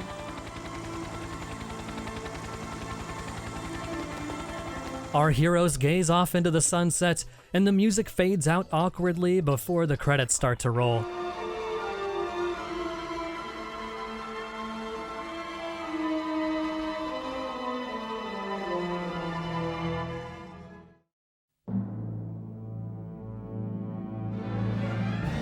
SiN the movie may not be one of the best or one of the worst video game to film adaptations, but it certainly is one. It's mildly entertaining at times, but overall I found it a bit boring, hard to follow, and mostly forgettable. Of course, that's just my opinion now, 24 years too late to be relevant. What did people think of SiN the movie at the time, and did it perform well enough to have the revitalizing effect on the franchise that Ritual was hoping for? Well, finding any contemporary reviews for the film is difficult, let alone from any kind of major website or publication, but let's see what good ol' IGN had to say about it.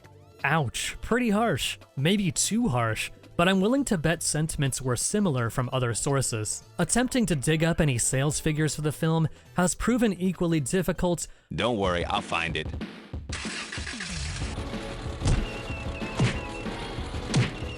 But the truth is, we really don't need numbers to determine whether SiN the movie had the desired effect on the prospects of a sequel to SiN. It would be another 6 years and multiple iterations behind the scenes before a continuation of SiN would materialize, and the entire landscape of the FPS genre would change considerably in that relatively short time frame.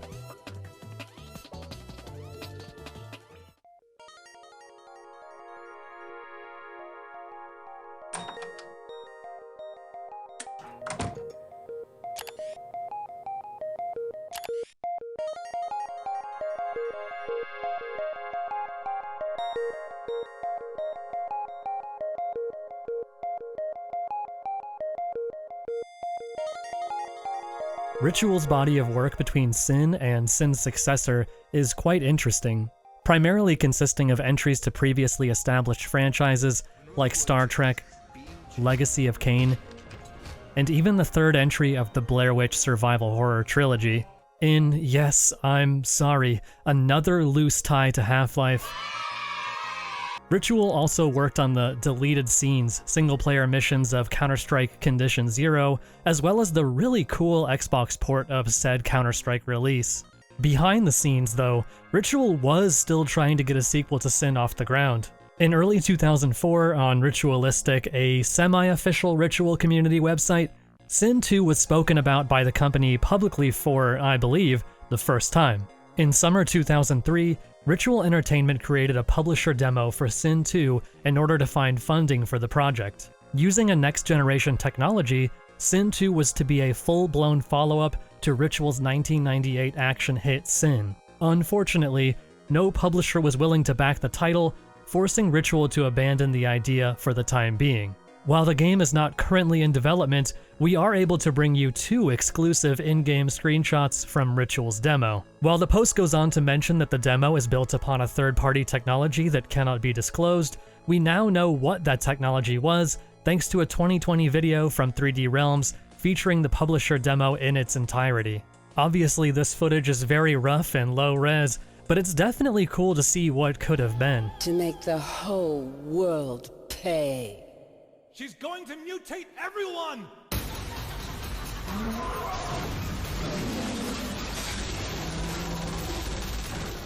I'm a big fan of that iconic id Tech 4 engine look, with its dramatic lighting and smooth plasticky visuals, so seeing SiN slotted into that style is neat. There's even a couple elements that seem to have made their way into the SiN sequel that did actually come out. Speculating on what this game might have been like is a bit silly, but in retrospect, I'm actually somewhat glad the game didn't materialize in this form. Considering the trends of the time, with Quake 4 being what it was, Doom 4 almost becoming something similar, it's hard not to imagine SiN becoming at least a little Call of Duty-fied, especially given that, based on their inability to find funding, they'd likely not be making the game without some level of publisher meddling. Luckily, a different trend would emerge that would allow Ritual to self-fund a SiN sequel and develop it on their own terms. Episodic releases. Now, the concept of releasing a game episodically has more or less been replaced by things like early access and crowdfunding, but it'd be hard to overstate just how much the industry was pushing episodic releases as the inevitable future of game development for a while there. And while I think that this concept worked better for some games than others, there certainly is, even today, or maybe even especially today, an appeal to the idea of getting new installments of your favorite series more frequently and with a lower price tag. And so, I'm so sorry to keep doing this, but once again, the story of SiN intersects with Half-Life when Ritual announces that they'll be partnering with Valve to release the next installments of SiN on the then still young Steam platform. Using the same engine powering Half-Life 2, Source, released episodically beginning in 2006, nearly a month before Half-Life 2 Episode 1. Though these decisions seem innocuous or even forward-thinking today, Ritual did have to assuage some fears from SiN fans, particularly in regards to foregoing a physical release in favor of digital distribution via Steam. For as ubiquitous as it is today, Steam was somewhat of a hard sell for a lot of people in its early days. Even just speaking for myself, the idea that I had to use a separate program just to play the newest version of Counter-Strike, or to play Half-Life 2 at all, was off-putting in general, and that's setting aside the fact that early Steam had nothing close to the level of polish or features that it does now. Regardless, this was what SiN 2 was to be, and on May 10th, 2006, SiN Episodes Emergence, the first of an, optimistic 9 planned installments, was released. Opening up Emergence after putting so much time into playing and thinking about the first game in the film was a surprisingly exciting experience. Emergence immediately feels so different, and within seconds I feel like I already have so much to say. We are once again playing as Blade, who wakes up on an operating table beneath Alexis and Roddick, who, despite implying some history with Blade, is new to the series. Now you may be wondering if you or I have missed something here, but no, there's no explanation for how or why Alexis is back. You may also be wondering why I've blurred Alexis here, but we'll get to that later. Right when things are looking the worst for Blade, he's saved by a new hardcore agent, this game's biggest addition to the cast, Jessica Cannon. Chances are high that if you've come across this game anywhere before, you've probably already seen Jessica. Much like Alexis in the first game, Jessica is the character most heavily featured in marketing material for Emergence. You'll also probably immediately recognize Jessica's voice as well, as she's portrayed by Jen Taylor, aka Cortana from Halo. Damn, Blade, how long are you just gonna wait around? Don't worry, you're gonna be fine. We just need to... My God, what did they inject you with? We've got to get you out of here.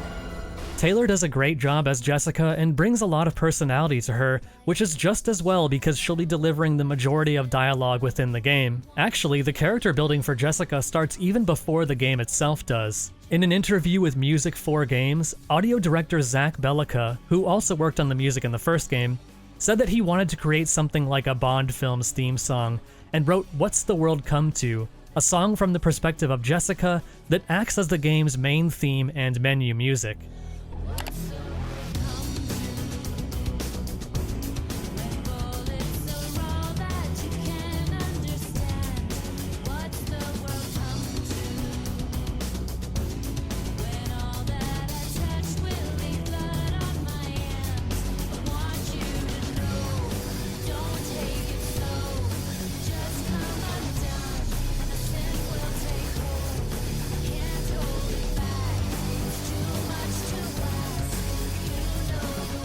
Honestly, this song owns. It's catchy as heck, and it's got a great early 2000s vibe to it, with lyrics that relate to the game in a way that's a little cheesy, but manages to do a lot of lifting for her as a character. Between this song, her voice acting, and her design, especially in this promo art with these cool-ass glasses, it's easy to think back on her and be like, yeah dude, Jessica rules.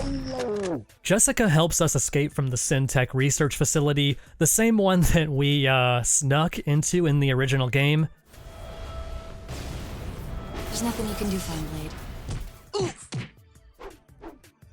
Oof. A cute touch. Jessica's car is sick, looks like a Winamp skin I'd have used in 2004. Blade is still a little eepy from his procedure, but in the brief moments that he can remain conscious, Jessica fills us in on how we'll track down Roddick. This is one of the most meaningful points where advancements in computer hardware work in SiN's favor. Freeport finally feels like a real city. We won't be exploring it in any broad sense, but seeing people walking, working, and driving around does make it feel more alive. And hey, check it out, JC is back, voiced again by Billy O'Sullivan. They shot Blade up with something. Right, that is exactly why you need to bring him back to HQ now. We don't have time for that. This may be our only chance to stop Roddick. Jessica, you're endangering his life. Shut it, Skeeve. I'm doing everything I can. Sadly, I feel like JC's design got a definite downgrade for Emergence compared to the original game and the anime. What happened here? What did they do to my son? There's something really odd about this conversation too. I can't quite put my finger on it. I'm sure it's nothing. Let's move on. Jessica drops us off to meet with an informant who knows of Roddick's whereabouts, and we're able to poke around without a babysitter for the first time. I guess now is as good a time as any to get this enormous HEV-suited elephant in the room out of the way. This game looks, plays, feels, and sounds a lot like Half-Life 2. Now obviously this game runs on the Source engine, so I expected this to some degree. It's totally common and even fun and good for games on the same engine to have a similar feel and vibe. But Emergence is so similar that I think it does work against it. Even setting aside the aesthetic similarities, there's just a wild amount of HL2 DNA in here. I'll spare us both a full rundown, but in just the opening minutes, it's hitting nearly all of the same beats. We're saved from baddies by a woman who's new to the series, but has ties to old characters. We get pushed through a mostly linear, combat-free segment where we can mess around with some of the new features. We're world-builded to by some locals before being attacked, forcing us to run defenselessly for a bit, after which we're finally delivered the series' iconic weapon and set free. I already tried it. The door's locked. You're gonna have to break the glass. Now, there are upsides to these similarities. All of this preamble does finally make getting the iconic pistol relatively exciting, and like HL2, the basics feel good.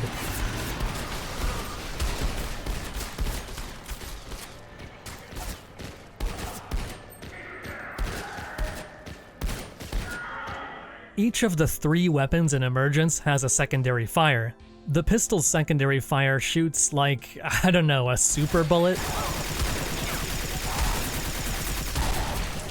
Not especially helpful for the majority of the game, as most enemies are very easily killed with a single shot of the highly accurate primary fire. There's a shotgun with a secondary fire consisting of bullets that bounce around the room a little.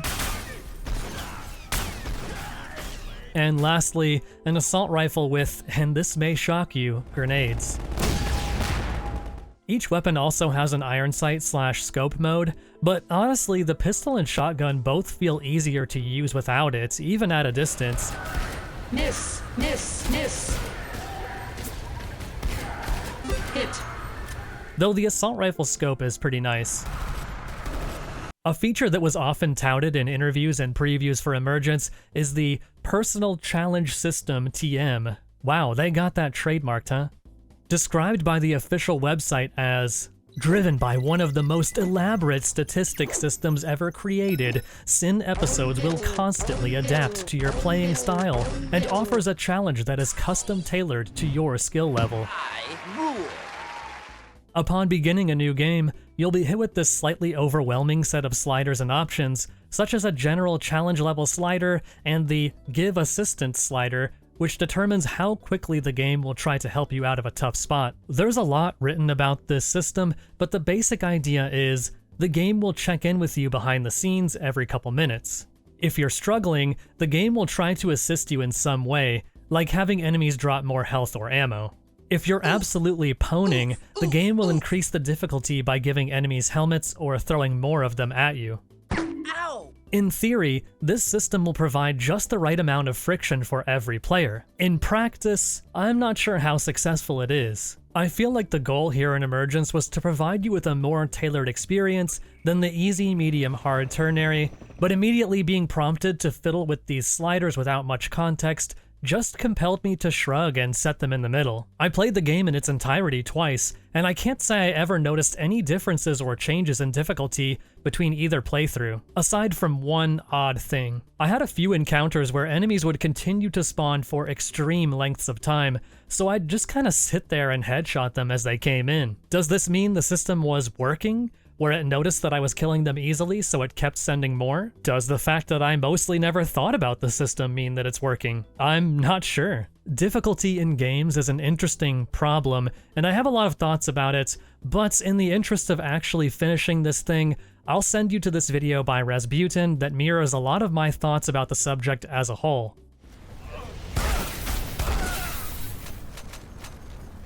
Damn, what a mess! While we're talking about the enemies, it's again hard not to compare them to Half-Life 2's, as they do feel like reskinned Combine soldiers for the most part. They move and act like them, occasionally taking cover and making relevant callouts, but something is definitely off here. The SiN-Tech soldiers will tend to do a couple of these actions, but then sort of switch off and stand still and shoot you, so as good as the fundamentals feel for your own actions, the combat encounters do become tedious quickly. But hey, you do gotta love those good old Source Engine ragdoll physics. Ow! Ah! Oof! That's smart.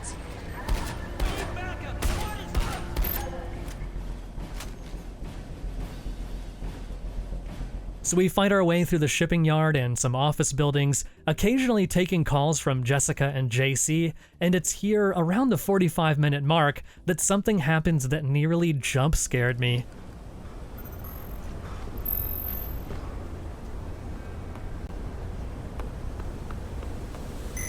There we go, Blade. Connection reestablished. JC's back online. Come in, JC. Holy shit, that's right! That's what felt off in the car conversation earlier. Blade hasn't spoken for the entire game until this moment. In fact, Blade will continue to remain silent outside of accepting radio calls and some rare quips during combat for the rest of the 2.5 hours-ish runtime as well. I think this is a massive mistake. Say what you will about the writing in SiN, but Blade's personality and voice acting by Eric Mills are absolutely key to the character and to the series. Blade sitting silently while Jessica and JC bicker, or especially when JC playfully ribs him, just feels completely wrong. Boss, JC here. Hey, Blade, I don't know how long this is gonna take, boss. I gotta tell you, boss. Hey, boss, I wouldn't wait on you, boss. Almost, boss. Blade, I'm sorry, Blade. Blade, I got some news, boss. Blade, no, look, boss. Electromagnetic and seismic anomalies, complete, boss. Halfway, boss. Hold up, boss. Better get out of there. Blade. Do that again, boss. The rheostat should be next to the thermal Blade. Better move fast, boss. That's a primary. Use that terminal as soon as you're ready, boss. You control the rest. You need to find an exit, boss. Boss, what are you doing?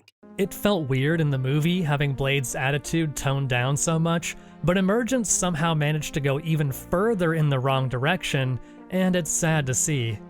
Blade, talk to me, man. I think that this is another symptom of trying to emulate Half-Life 2 at the expense of all else. Maybe the team felt that these scenes with Jessica wouldn't work as well or feel as immersive with Blade speaking for the player, but I think the solution should have been using traditional cutscenes or really anything outside of making Blade silent. It's honestly just a baffling decision that hurts the game from start to finish. And look, I don't mean to go full AVGN mode here. What were they thinking? But there's some other strange moves with the sequel that we need to talk about. After all of that post-mortem discussion of the lessons learned about the computer terminals in the first game, I really expected them to either put them to greater use this time around, or maybe even abandon them completely, but what we ended up with instead is something new that's somehow even less engaging. The terminals are back, kinda, in the form of these simplified screens with just a couple options, a la Doom 3, which work well enough. But Emergence also adds these phones. It's one of the very first things that you come across after getting out of Jessica's car in the opening, and I thought it was cute at first. There's phone numbers listed all over the place that you can dial into on these phones, and it'll play a barely audible little voice line. Got a big haul? Well, if you got the money, we got the trucks.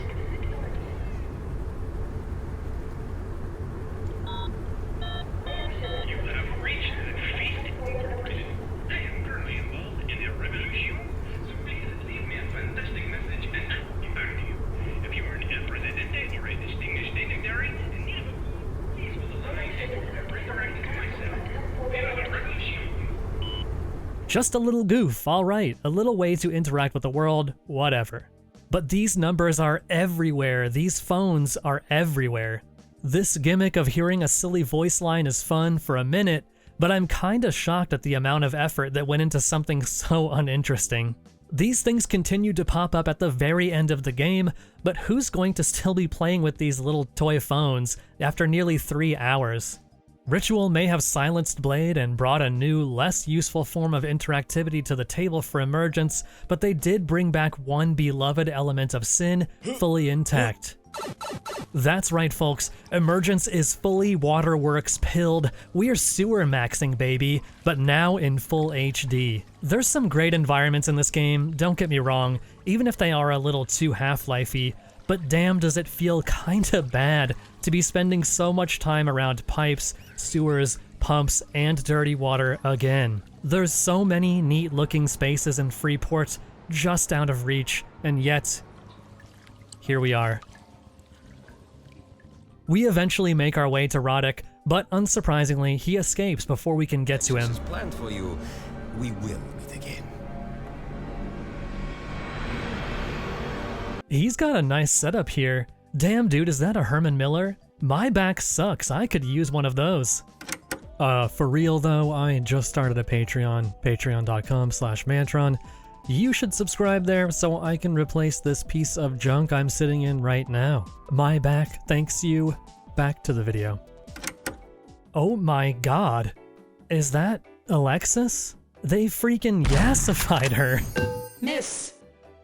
Yeah, this redesign is just bad, man. Alexis's design in the original game was over the top, obviously, but it was campy and had personality. This is just soulless and communicates absolutely nothing, just generic big bad boob lady.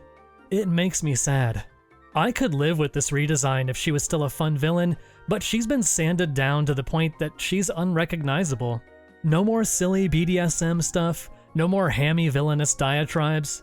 Alexis is still voiced by Hannah Logan, which is great, but it doesn't sound like she's having much fun here, and who could blame her? I did, however, give you a very special gift, Blade. A catalyst of my own design. It's a way for you to unlock your true potential. The winds of change shall blow you four to every corner of the globe. The presidents, popes, and generals of this world will grovel at our feet and beg for our mercy. I think Blade in the first game dipped too much into the old misogyny well in interactions with Alexis, but him standing here silently for this scene is just sad. The trope of the hero and villain who hate each other but are kinda into each other is a fun fit for the series, and it's a shame that they've watered these characters down to the point that that whole tension has essentially evaporated. Hologram Alexis alludes to some kind of new super formula that Blade was injected with on the operating table earlier, before pulling another one of her iconic disappearing acts. JC lets us know that the lab's auto-destruct sequence has been triggered, and we'll have to escape before we're caught in the blast. To complicate things further, SiN's new mutants have escaped and will be trying to prevent our departure. There's not a whole lot to say about the mutants in Emergence. Would it surprise you to hear that they're a bit like headcrab zombies? This is a place where it feels like they could have pulled from the movie a bit. The puddle-portaling mutants may not have made much logical sense, but it could have been fun mechanically. Their designs are also less interesting visually this time around. No more gene codes, just nude, lumpy dudes. Escaping isn't the end of the line though, as we're assailed by a larger boss mutant as soon as we step outside. Despite a few cool moments of this freak charging through debris, the fight is mainly dull and falls in line with every other boss in the series. You can actually stun lock it by using your secondary fire abilities. Kind of funny, but not exactly thrilling. There's also these green canisters of U4 here and there throughout the game that kinda give you a sort of bullet time effect that I think was meant to be desirable, but it slows things down so much that it just becomes a nuisance.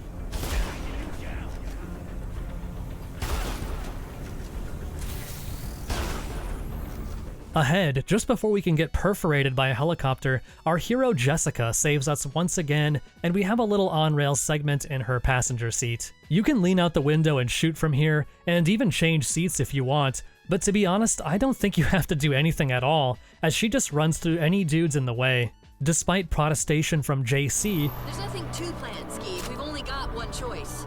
No, Jessica, don't. Look, think about what this is gonna... Jessica rams her car through the front door of SiN's Supremacy Tower. Jessica will be accompanying us through the majority of our trek through the high-rise, providing support in a similar way to Alex and HL2. Given our newly silent protagonist, it's nice having someone around to deliver quips and makes the experience feel a little bit less lonely. Watch it, they're coming! Having Jessica around also has a positive effect on the combat sequences, providing some much-needed dynamism by drawing enemy fire and allowing you to approach from other angles. This tower is a nice change of pace too, especially visually, with its offices and opulent lobbies that feel right at home in the Source engine.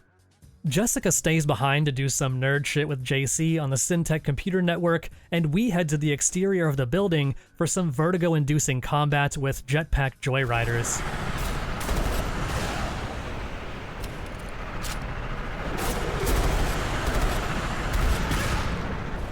The city of Freeport is surprisingly impressive from up here, with a lot of moving bits and detail to sell the illusion. Seeing this skyline does make me wish that we'd gotten the chance to properly see the city up close. Unfortunately, when we reach the rooftop, Jessica's been damseled and distressed by Roddick, but Alexis convinces him not to kill her for some reason. Just give him what he wants. Here you go, Blade. So he tosses her back onto the roof. Jessica, strangely, has essentially nothing to say about this, only offering up, "It's too late for me," if you interact with her on the ground. After finally reaching the top of the tower, we face off against another one of the same large mutants from before, followed by the final showdown with Roddick. At least I think Roddick is in here. Neither he nor Blade have anything to say during the fight. In fact, I didn't even realize I'd defeated the chopper because there's so little fanfare.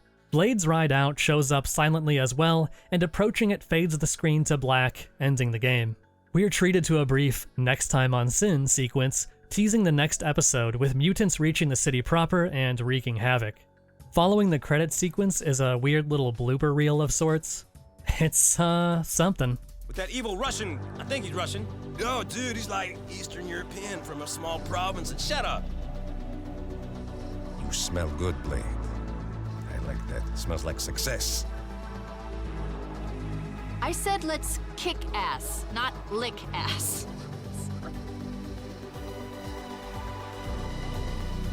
Hey, you heard about the lab? I hope you busted up. This whole place has turned to a shitstorm since they moved in. It wasn't exactly a beach resort to start with.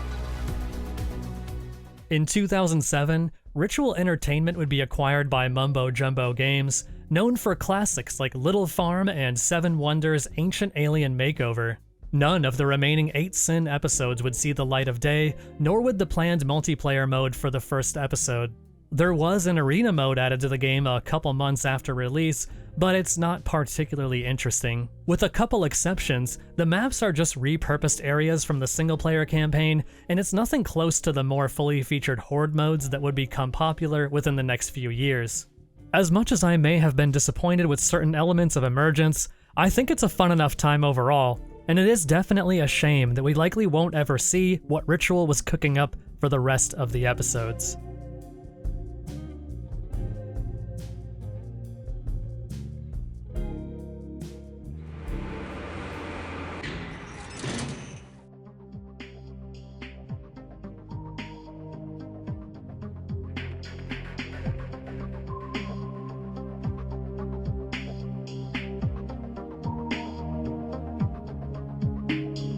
So, how have things changed between then and now in terms of the FPS to anime pipeline? Well, with the release of Edgerunners and other popular animated adaptations of games, it feels like the floodgates are truly open at this point, with tons of seemingly unlikely games getting animated adaptations, but still not much in the way of FPS specifically, though that's not terribly surprising. As far as the anime and FPS mashup in the other direction, I'd argue that things haven't really changed much since the days of SiN and Shogo. There have been a few games in this style in recent years, some even based on popular series like Gundam and Ghost in the Shell, but neither of those games managed to find much of an audience, and both have been delisted and shut down.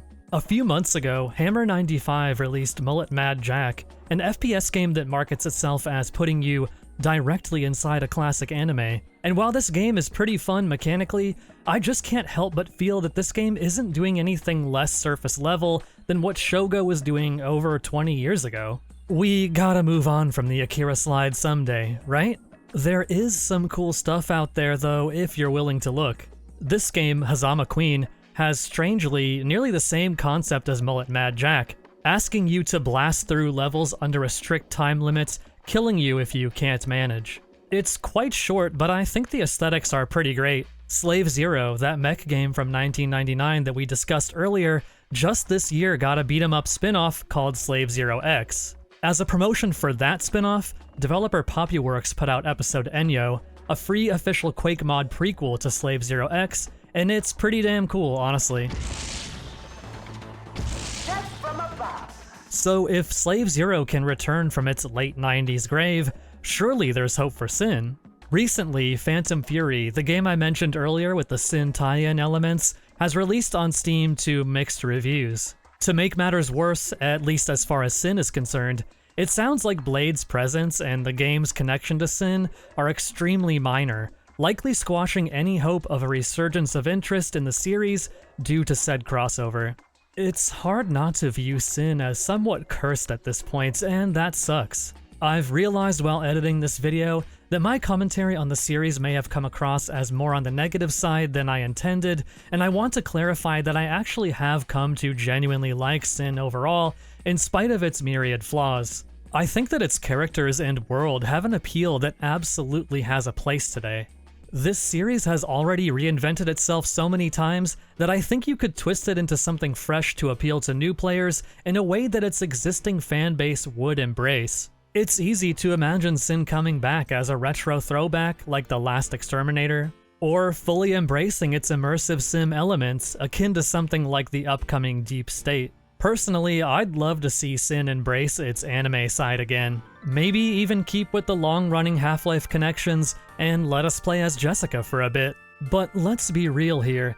Even if SiN does come back, it's almost certainly never going to get that masterpiece 10 out of 10 entry, and I'm cool with that. SiN is a series of 6s and 7s, and yet it somehow compelled me to spend a probably unreasonable amount of my life playing, writing, and thinking about it.